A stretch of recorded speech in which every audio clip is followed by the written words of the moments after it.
জয় শ্রীরাম বন্ধুরা, শুভ সকাল।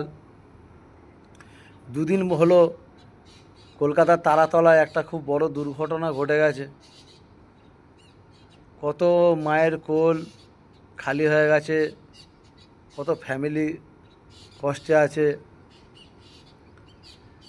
মাননীয় মুখ্যমন্ত্রী পাশে দাঁড়িয়েছে, তো এটা দেখে সবারই একটা কষ্ট। আমরা একটা কথা জানি, কে হিন্দু কে মুসলিম কে কী ধর্ম আমরা সব দেখব না। কে বিজেপি করে কে টিএমসি করে কে কংগ্রেস করে কে সিপিএম করে, ওই সব ভাবাটা দরকার নেই। আমরা মানুষ, আর একটা মানুষ যখন বিপদে পড়বে আমরা সবাই মিলে হাতে হাত মিলিয়ে সবার পাশে দাঁড়াবো। আমার সবচেয়ে বড় খুব ভালো লেগেছে, মাননীয় বিজেপি একজন নেতা রাকেশ সিংজি, উনি এত দৌড়াদৌড়ি করেছে, মানে উনি এত মানুষের জন্য ওখানে গিয়ে দৌড়াদৌড়ি মানুষকে মানে ওখান থেকে বিপদ থেকে বার করা উনি প্রচুর করেছে, প্রচুর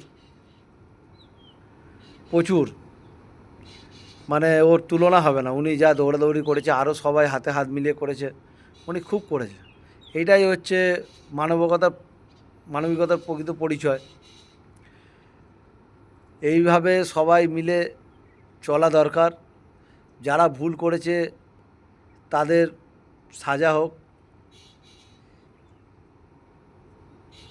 আমরা দেখি অনেক আপনার যারা যারা টিএমসির পুলিশ তাদের ধরে নিয়ে যাচ্ছে, কোমরে দড়ি বেঁধে ঘোরাচ্ছে, কোনো কোনো জায়গায় ডিম মারছে জনগণ, কেন তাদের আক্ষেপ আছে, স্বাভাবিক।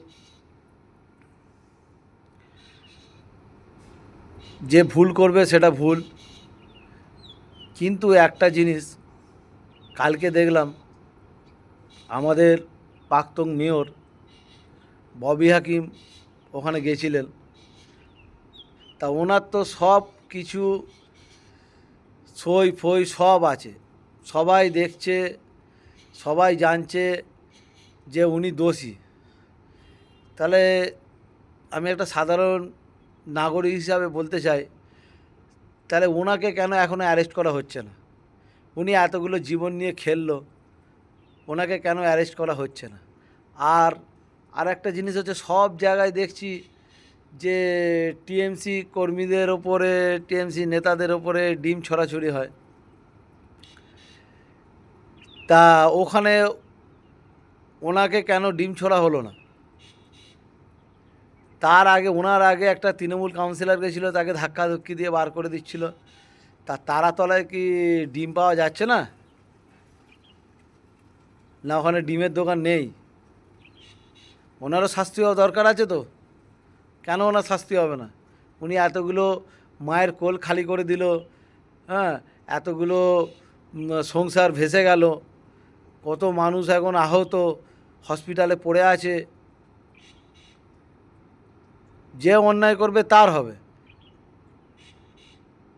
উনি এখন কি বর্তমানে কোনো পদ পেয়েছে বলে উনি ছাড়? আমি যদি কোনো ভুল বলে থাকি তাহলে আমাকে ক্ষমা করবেন। জয় শ্রীরাম।